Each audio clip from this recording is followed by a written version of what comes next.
Este é um novo lugar e sempre um encontro, hoje para falarmos de mulheres, das nossas emoções, também daqueles movimentos mais de transformação, de mudanças, e tenho comigo hoje, somos 4 mulheres, precisamente para falarmos de tudo isto, deste nosso mundo, e se calhar começava por vos apresentar. Bem-vindas. Obrigada. Paula, ativista de género. Sim. E mais. Bem, por formação de jornalista, hoje em dia consultora de comunicação, mas com esta vertente de ativismo pela igualdade de género, pelos direitos femininos muito vincada. Sou coautora com a Patrícia Reis do podcast Um Género de Conversa, que foi recentemente premiado. Continuo a escrever para algumas publicações nacionais e às vezes internacionais sobre este tema e participo em conferências, debates e nestas conversas maravilhosas em que discutimos a vida no feminino. Teresa. Sou fisiologista na gestão do peso, tenho uma clínica especializada em gestão do peso e em anti-aging, que não é uma expressão muito adequada, mas é por isso que as pessoas conhecem com essa expressão. E, enfim, sou doutorada nesta área da gestão do peso e do envelhecimento saudável e trabalho com muitas mulheres. E a Joana? Olá, boa tarde. Sou fundadora do The Therapist, é uma cadeia, não sei se pode dizer, 2 restaurantes saudáveis, funcionais. Temos também uma loja online de produtos funcionais, um espaço para eventos e workshops e também uma muito pequena clínica, nada comparado, de nutrição funcional também. Eu comecei por falar na questão do encontro. Eu adoro esse lugar que é o encontro. Costumo dizer, quando vi uma exposição que era When Philip Met Isabella, e que falava deste valor intangível quase, o que se gera quando as pessoas se encontram, e portanto começava por aí precisamente, se calhar, começámos pela Teresa. Teresa, falando então deste encontro, onde é que as mulheres se encontram hoje? E se quisermos podemos lhe dar aqui múltiplos sentidos, como é que ela se realiza, como é que ela está na sociedade, onde é que a encontra hoje em dia? Eu acompanho maioritariamente mulheres, embora depois também tenha homens, e é importante perceber-se também, que faz parte desta conversa, que os homens também já se preocupam com estas coisas, do envelhecimento saudável e do emagrecimento, porque não é um lugar só da mulher, mas embora nós tenhamos muito mais mulheres com essas preocupações, até porque eu acho que ainda vivemos num mundo em que é cobrado isso à mulher, e à medida que nós vamos envelhecendo, a cobrança ainda é maior, e a nossa biologia, que é muito a minha área, e a fisiologia, não é, está contra nós. E, portanto, eu acho que a mulher está numa fase da sociedade, numa fase do mundo difícil. E assumo isso porque eu própria tenho, à medida que vou envelhecendo, tenho tendência para atrair mulheres da minha idade. Porque há uma empatia, não é? Portanto, há uma aproximação. E na realidade nós acabamos por perceber muito o que é a vida das mulheres, há uma partilha muito grande e eu acho que é uma demanda muito difícil. As mulheres hoje têm carreiras, para além de ser mães e obviamente filhas, e esta parte fala-se pouco da demanda que ser filha de pais já envelhecidos traz. E depois têm que ter um corpo e têm que ter uma determinada apresentação que a partir de uma determinada idade é muito difícil e portanto eu acho que as mulheres às vezes estão muito atrapalhadas. Eu acho curiosa a expressão que a fisiologia está contra nós, porque na realidade é contra nós no geral. Se pensarmos no processo de envelhecimento como algo que acontece contra nós, eu acho que até é um processo de celebração, é um processo natural e é maravilhoso e ainda bem que acontece, é sinal que estamos vivos e vivas. Isto também acontece para os homens. Mas depois a sociedade está contra nós, mulheres. Basta pensar, por exemplo, um homem de cabelo grisalho é um charmoso, É um charme, não claro, é? É um claro. charmoso. Nós somos umas descuidadas, não é? As rugas aos homens são sinais da vida, do tempo a passar. Nós não, mas é um alvo a bater. Olhamos para a parede do supermercado e das farmácias e, enfim, temos ali 50 produtos dedicados a tirar qualquer tipo de sinal de envelhecimento. Portanto, é engraçado falarmos nisto, que é fisiologicamente o processo acontece de igual forma, socialmente a penalização é substancialmente diferente e isto traz-nos a um peso gigante de estarmos sempre a cumprir expectativas a nível social e muitas vezes expectativas totalmente irreais, convenhamos. Até connosco próprias. E connosco, aliás, basta pensar, a minha primeira pergunta que eu te fiz foi: vai haver maquilhagem ou não? Porquê? Porque há esta cobrança, às vezes mais do que o que uma mulher diz, o que é avaliado é a aparência com que ela está, e principalmente quando envolve esta exposição da nossa imagem. Não é o acaso que as mulheres resistem muito mais a aparecer publicamente, este é um dos fatores. É verdade, é. O que eu sinto é que não é só em termos estéticos também, mas eu acho que nós mulheres nos impomos muita coisa.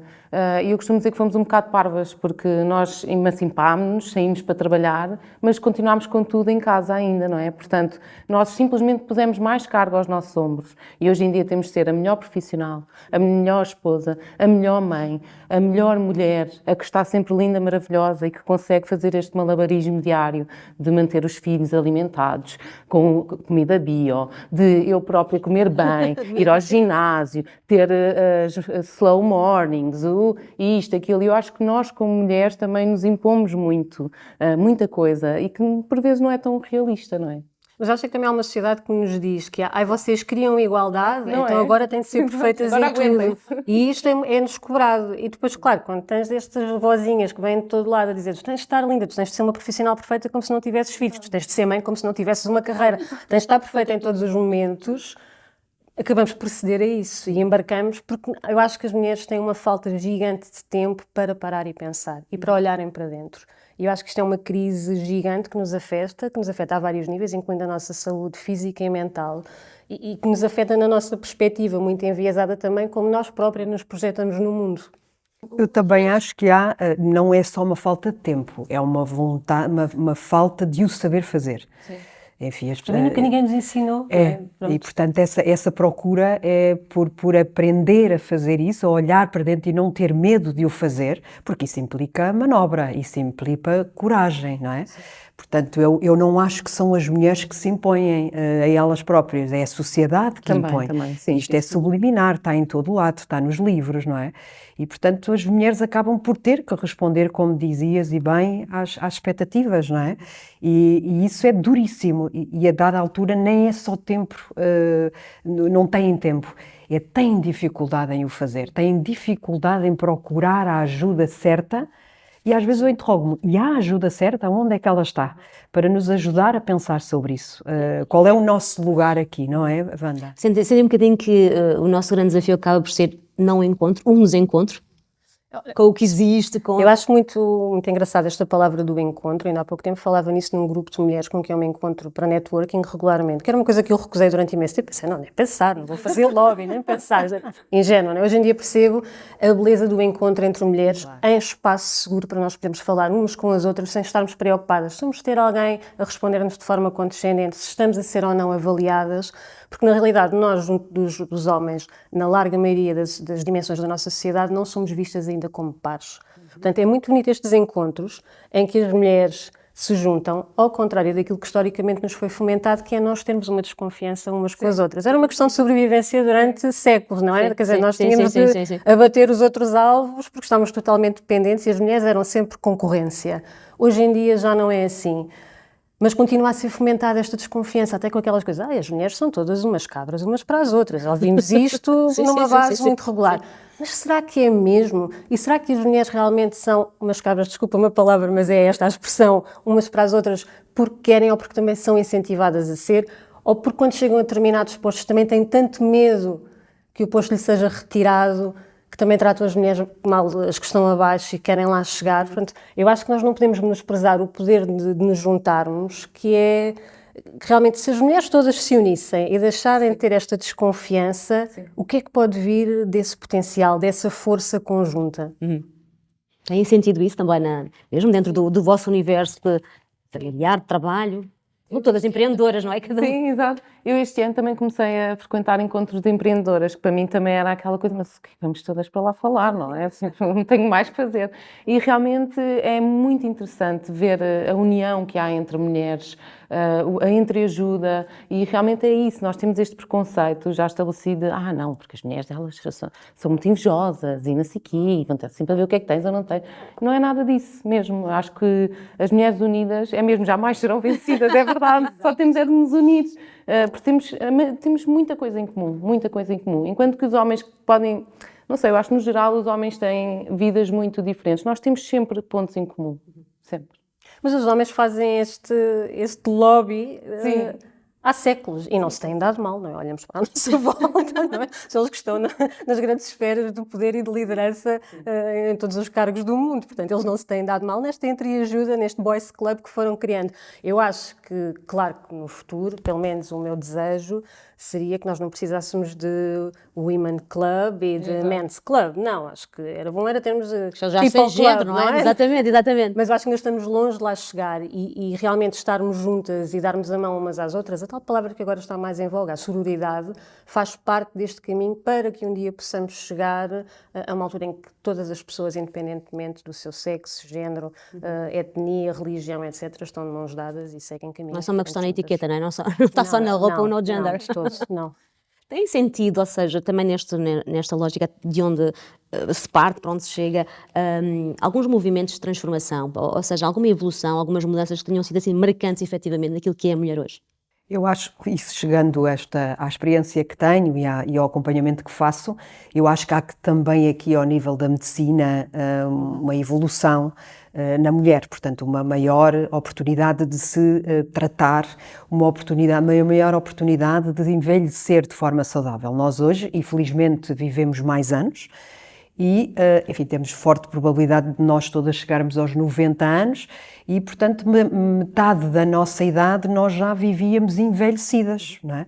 E hoje não. E hoje a medicina, a nutrição, a medicina faz com que nós consigamos ter uma melhor qualidade de vida, pensar melhor, acabamos por depois ter mais probabilidade de pensar melhor e até, enfim, em termos de reprodutivos, ou seja, a medicina tem de facto sido uma aliada nesta transformação da mulher e a mulher hoje tem essa consciência de que pode viver melhor e numa qualidade de vida melhor, com mais saúde para envelhecer. Hoje uma mulher de 50 anos não é uma mulher velha. Sim. Há uns anos atrás, a minha mãe com 50 anos era uma mulher velha, envelhecida, já pouco esperava, e hoje uma mulher com 50 anos pode estar a iniciar uma vida totalmente diferente daquela que teve até então, não é?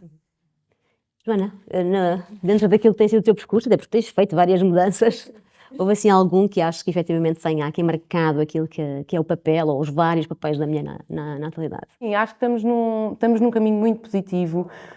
A mim, na minha área da restauração, é uma área um bocadinho diferente, ainda estamos aqui uns aninhos atrás, basta olhar agora para as estrelas Michelin e vermos que são só homens, não é? Numa área que sempre foi de mulheres, não é? Não há aquela brincadeira de o lugar da mulher é na cozinha, então pronto, não percebo porque é que não há estrelas Michelin mulheres em Portugal. Agora tivemos um prémio, o Young Chef Award, foi uma mulher. Exato. E é isso, eu acho que é aos poucos. E acho que é realmente reconhecer que há aqui passos que já estão a ser dados, que estão a permitir que as mulheres fiquem ao nível dos homens. Mas eu acho, sinceramente, que ainda há Muito para fazer. Muito para fazer. Acho que há outro momento muito recente, que é o momento do Me Too, que também marca um antes e um depois na forma como as mulheres são percepcionadas na sociedade e como nós entendemos que este nosso ponto de encontro do nós juntas conseguimos que as nossas vozes se tornem mais audíveis, não é? Porque só uma mulher dizer que foi vítima de assédio ou de violação sexual não é tido em consideração. De repente tens milhares de mulheres a dizer de vários pontos do mundo que é Me Too. A mim também me aconteceu. E de repente isto ganha escala. Ganha escala, não é? Mas não deixa de ser triste que seja preciso milhares de mulheres dizerem que isto acontece para de repente se começar a refletir no tema, mas mesmo assim sempre com a pergunta do tens a certeza? Será que foi mesmo assim? Pronto, ainda estamos nesse patamar, mas pelo menos a nossa voz já começou a ser ouvida em relação a este problema. Em relação àquela grande questão sempre também muito à volta da mulher, da imagem perfeita, não é? Nós temos estado aqui já a tocar em alguns temas. Ainda sentem que existe essa pressão, ou seja, nós também vemos indústrias, a moda, a beleza, têm dado ligeiros, mas têm dado alguns passos também, no sentido de uma questão mais de identificarmos com o tipo de corpo e afins. Como é que vocês olham para esta evolução, sim ou não, em termos de julgamento quase, porque eu visto, a forma como eu me pinto, maquilho? Eu ainda acho que isso existe. E acho Conceitos? Ainda existe, claro. Acho que é dinâmico. Eu acho que aquilo que é exigido, aquilo que foi exigido há uns anos atrás e não há muito tempo, hoje já foi transformado. Acho que as meninas que hoje têm idade para ser nossas filhas já têm outro tipo de pressão. Eu recordo-me de ter pessoas a entrar-me, isto é verídico, com a filha pela mão e pedir-me que eu fizesse com que a filha tivesse um rabo igual ao da Carolina Patrocínio, não é? Ou, eventualmente, isto é real, ou eventualmente que as meninas não juntassem as duas coxas, que houvesse um intervalo entre as duas coxas. Mães e meninas a fazer, e mães a fazer vontade às meninas, porque é um estereótipo. Hoje não. Hoje já temos, enfim, é diferente. Hoje há uma aceitação da diferença. Eu noto isso em idades mais jovens, que já há uma aceitação da diferença e da originalidade de um corpo. E o apreciar da diferença que aquele corpo tem por ser único, porque é o desta mulher ou deste homem, já se assiste a isto numa geração bem mais nova. Eu confesso que adoro andar no metro e ver estas miúdas novas, assim, de escola secundária, de repente com aquelas licras e refegos de fora, barrigas à mostra, sem problema. Eu penso, não, a minha geração é uma geração super castrada nesse sentido, não? Você fica a medir tudo, põe ou não põe à mostra, não, decote, a barriga nem pensar. A celulite, e eu acho que nisso há uma... Mas eu acho que também tem muito a ver com a existência de mais role models. Nestes meios mais mediáticos, não só entra nas redes sociais e hoje em dia já não tem só aquele estereótipo nós crescemos com as supermodels, não é? Exatamente, que aquilo era aquela medidazinha e não passava dali. E até se endeusava uma figura quase muito ligada a distúrbios alimentares, não é? E não se falava da questão da saúde pelo meio. Hoje em dia já se fala da questão da saúde, acho que ainda há uma mistura um bocadinho de, quando se fala em diversidade corporal e em tamanho corporal, acho que há aqui uma tentativa, estão a promover a obesidade, não é isso, uma coisa é saúde, outra coisa é beleza.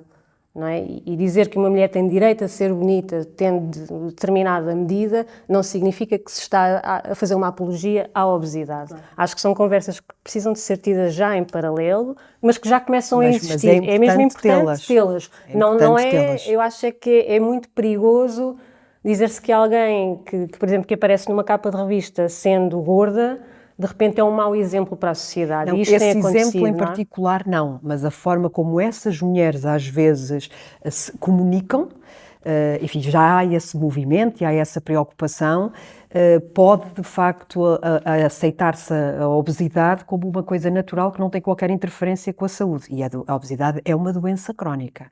A obesidade não é um tamanho de um corpo, é uma doença eu acho que é crónica. É mesmo preciso fazer esta destrinça desta informação. É preciso fazer essa destrinça, exatamente. Eu se calhar tenho muita sorte com os exemplos que sigo, sei lá, por exemplo, admiro a Ashley Graham, que é uma mulher que tem sido incrível no desconstruir de estereótipos em relação à diversidade corporal.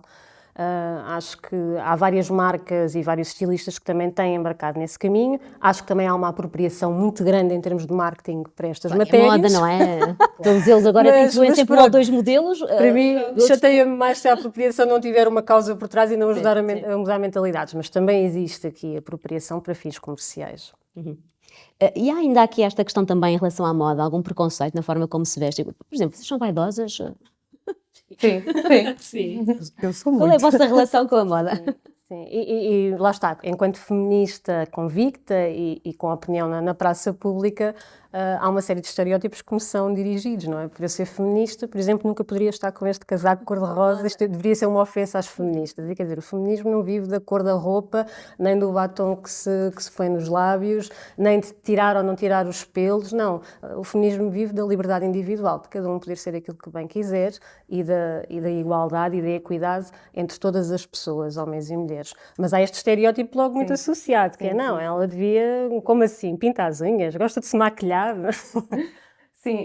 Até porque a roupa diz muito sobre nós, não é? Não é só uma questão estética, só de moda, é uma questão tipo, fala por mim também quase. Sim, eu acho que hoje em dia, não sei, eu não sinto muito, e eu tenho equipas muito jovens, não sinto muita discriminação em relação à forma de vestir, cada um veste-se como quer e não sinto que haja esse tipo de discriminação, pelo menos nas camadas mais jovens.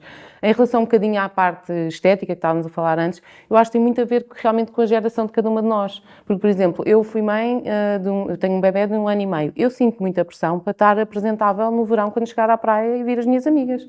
Há essa pressão, Então, mas já passaram 2 anos, como é que ainda tens barriga? Como é que... E tens restaurantes saudáveis, como é que é isso? O que é que andas a comer? Dar uma Não é? justificação social. Sim, pelo nosso desculpem, eu corpo, pari não uma é? criança de quase 4 quilos, está bem, peço desculpa, mas eu sinto que ainda há muito isto dentro, pelo menos da minha geração.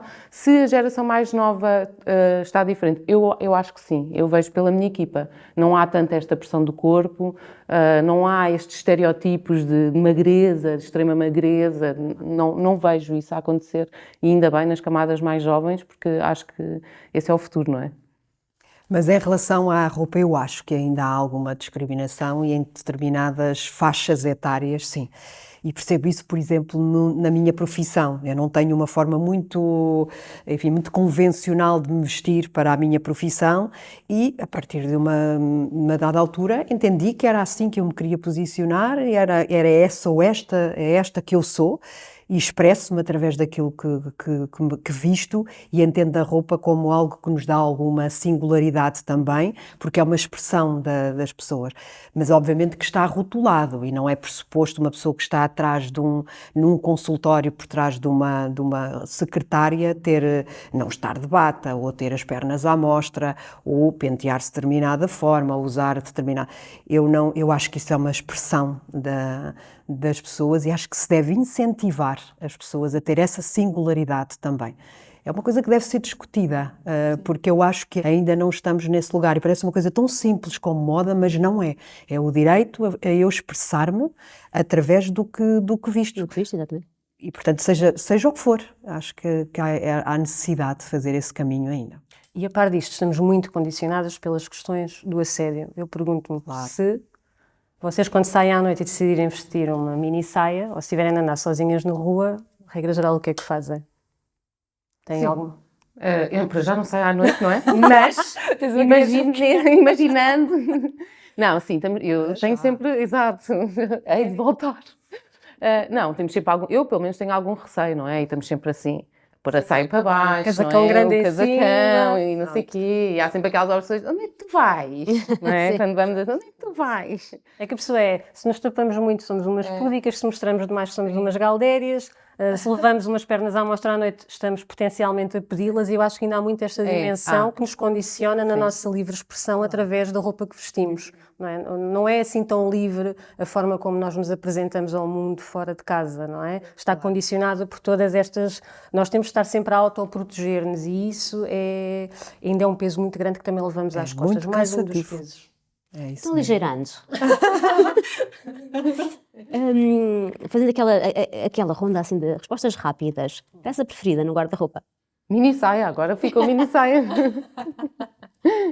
Eu sapatos, sem dúvida. Os vestidinhos de verão. Adoro. Aqueles de alcinhas muito simples, adoro. Peça de sonho, aquela que queriam ter e ainda não têm. Um vestido de lantejoulas. Também alinhava num belo vestido de lantejoulas. A minha, um vestido comprido com uma cauda enorme que só se usa uma vez e que talvez isso. Não... De resto acho que tem tudo. Ténis, sim ou não? Sempre. Por favor. Sempre. Estiletos. Nunca. Não, com 2 filhos, não. 2 filhos nós vestimos e treinamos a ver se conseguimos apanhar a criança sem cair, e com calçada se não ficamos com nada de fora. O que é que não falta na vossa mala em termos de um elemento mais feminino? Telemóveis têm todos, não é? Batom. Eu batom vermelho. Sempre batom também. Sempre. Acho que o batom vermelho é um statement. Pelo menos para mim. Corretor de olheiras. Compreendo. Conforto, bom gosto. Combinam? Sim, sem dúvida. Às vezes não tanto, às vezes depende das circunstâncias. Para mulheres pequeninas como eu gosto muito dos saltos altos e às vezes não estou necessariamente confortável. Mas como passo o dia inteiro a dar consultas sentadas, tenho essa benesse e tenho carro próximo. Mas gosto de saltos altos porque sou baixa e na realidade nem sempre é confortável. Viagens só entre mulheres, sim ou não? Sim, faço todos os anos uma, pelo menos. Sim, acabei de fazer uma. E o que é que não falta na vossa mala de viagem? Ou o que é que vão ocorrer comprar? Não, na minha mala não falta um e-reader. Eu já não ando com livros físicos, só na cabeceira. Sim. Mas uma coisa feminina? Claro. Ai, não me falta a minha hoje de maquilhagem, eu não vou para lado nenhum sem a minha maquilhagem, nunca. Para viagem para país nenhum. Eu diria que talvez o biquíni. Biquíni? Eu sou uma pessoa de água, portanto... Até no inverno? Até no inverno, você vai à procura de um hotel que tenha uma piscininha ou que dê para saltar para o mar, como já aconteceu. Em termos, há pouco, acho que foi logo no início, falámos da questão às vezes, a falta de tempo e às vezes conseguir identificar até o que é bom, não é? Como é que eu vou fazer toda esta gestão. Mas acho também que cada vez mais a mulher está também preocupada e a dar alguma prioridade ao seu estilo de vida. O que é que vocês, por exemplo, não abdicam? Do ginásio, uma meditação, ou seja, onde é que vão encontrar também esse outro lado para, no fundo, equilibrar toda a outra pressão que nós estávamos a falar? A minha aulas de dança de alta intensidade. São aulas 1h30 a 2 horas a dançar como se estivesse a sair à noite. Faço 2 a 3 vezes por semana e normalmente é ao fim do dia, que como mães sabemos que o fim do dia é terrível, mas é algo inegociável em minha casa e mesmo o meu marido diz, vai, por favor, que eu já não te aturo, vai lá à tua aula. E para mim isso é fundamental para manter aqui a sanidade, porque eu tenho muita energia, não sei se já repararam. Não. Eu vou todos os dias ao ginásio. Eu sou grande defensora do treino de força e à medida que as mulheres vão ficando mais velhas, não há como fugir se queremos manter a nossa saúde e, portanto, temos mesmo que manter o nível de massa muscular. E isso só nos é dado num ginásio com exercício de força, com exercício de cargas. E acho também que é um dos melhores, eu trabalho muito na área da anti-inflamação, o último livro que escrevi foi sobre anti-inflamação e é um dos melhores anti-inflamatórios que nós podemos ter, para além de um grande antidepressivo, portanto, necessariamente, quase todos os dias eu treino de manhã. Olha, eu sou um péssimo exemplo. Digo que já tenho graves problemas de conciliação das várias dimensões da vida, porque a minha profissão o tempo inteiro tem zero a ver com esta parte do ativismo. Tenho uma criança pequena, portanto ando sempre aqui neste triângulo muito pouco amoroso. O que eu tento fazer e que para mim é sagrado é ir e vir todos os dias a pé do trabalho, que é mais ou menos uma caminhada de meia hora para lá e para cá. É quando eu ouço os meus podcasts, é quando eu faço telefonemas às pessoas de quem gosto muito e com quem eu me quero manter em contacto, que às vezes não é fácil com esta falta de tempo. Portanto, para mim é sagrado fazer a caminhada do ligar a caminho do trabalho e do desligar quando regresso a casa. Respostas muito rápidas para terminarmos o nosso encontro. Se nos encontrássemos então daqui a 10 anos, mais ou menos, o que é que gostariam que fosse aquele tema? E estando obviamente a falar de mulheres. O que é que mudava até lá e qual é que seria o tema? Eu gostava que mudasse este problema gigante da sobrecarga feminina. Sobrecarga doméstica, sobrecarga mental, sobrecarga de necessidade ainda de autoproteção. Que eu acho que são muitas sobrecargas que nos retiram imenso espaço mental para nós podermos alavancar o nosso potencial para outras dimensões da sociedade. Eu gostava que isso nem fosse tema, não é? Gostava que daqui a 10 anos nós já não tivéssemos a necessidade de estar a discutir a sobrecarga da mulher, mas a sobrecarga do ser humano nesta fase da vida. Gostaria muito que já não houvesse diferença, como ainda há, claro. Eu gostaria de ver mais mulheres na gestão e na liderança, quer do nosso país, que hoje em dia a participação feminina é praticamente nula, quer nas grandes empresas e que não precise ser uma cota, como é hoje em dia. Agradecer, foi muito rápido. Foi bom. Agradecemos o encontro. Muito obrigada. Obrigada. Obrigada.